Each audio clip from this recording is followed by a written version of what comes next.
Position देखा कि mobile चलावत आना जो दादा कह दिया कि बेटा छाती दार करेली मास्टर छाती जो कह दिया दादा बाबू तन छाती दार दे तो लइकवा छाती तो नहीं दारी अगर डिस्टर्ब कैला तो मोबाइल पटक के फोड़ दे। 12,000 के मोबाइल किनले बा पटक के 1 मिनट में फोड़ दिया जाई बाहर 2 महीना मोबाइल कर दी और कहे बा 2 महीना के बाद घरे चली आई। तो यह हाल बते पर एगो कविता कहे पड़ल कहल गई कि मेहरी के मारा दादा के डांटा मेहरी के मारा दादा के डांटा माई के नहीं छोड़ेला आ जब लड़का मोर गुस्सा में आवे पटक मोबाइल फोड़ेला जब लड़का मोर गुस्सा में आवे पटक मोबाइल फोड़ेला। तनिक विचार करे नहीं भैया राम केवल साहेब तनिक विचार करे नहीं भैया कैसे जग में रहे के बा आ कब कहाँ और कैसे कितना कौन बतिया कहे के बा ओकर तनिको फेरा नहीं बा। दादा के संगतिया आ गए ना कोनो बात भल तो उल्टा सीधा जवाब दे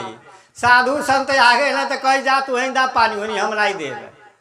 तो तनिक विचार कर नहीं भैया कैसे घर में रहे के बा आ कब कहाँ और कैसे कितना कौन बतिया कहे के बा। बोलिए एक ऐसा हुआ बनलो रिश्ता तोड़ेला आ जब लड़का मोर गुस्सा में आवे पटक मोबाइल फोड़ेला जब लड़का मोर गुस्सा में आवे पटक मोबाइल फोड़ेला। आजकल के देखी जितना बिया दोनों पक्ष के मर्जी से नहीं होता उतना जाके मंदिले में होता उतना बिया जाके मंदिले में होता। गरीब से गरीब माता पिता दोनों पक्ष के लड़का के जिए खातिर सर सामान देते रहना साधन देते रहना दोनों पक्ष जौन बा दुखे सुख में खड़ा होते रहना। अब न मैये दादा पूछा था न ससुररिये के पूछी कितना लड़की लोग भाग के रोवत यारी यूट्यूब पे अपन कहानी बतावत यारी। तेसे कहल गई कि बिना बियाहे में हरी लाई बिना बियाहे में हरी लाई मिलन न फुटहा बर्तन हो और टोला महल्ला ताना मारे सहेली करे कर्तन हो टोला महल्ला ताना मारे सहेली करे कर्तन हो। तब बिना बियाहे में हरी लाई मिलन न फुटहा बर्तन हो और टोला महल्ला ताना मारे सहेली करे कर्तन हो। अब बहरे से कौड़ी नहीं लागे जब कमैले रह तब न कमा ये तो जिंदगी भर मोबाइले बतियोलो से भाग के बियाह कर लिहल काम धाम कैलस नहीं बहरे से कौड़ी नहीं लावे घरवे के धन कोड़ेला आ जब लड़का मोर गुस्सा में आवे पटक मोबाइल तोड़ेला। देखल गल कि कितना जने के माता पिता के बीचे में एक लड़का रहल लेकिन माई के अपन भावर घूमे नहीं दिहल से सारा माता पिता के सपना धुल गई। आगे कहल गई कि कहेला दादा खेतवा बेच दा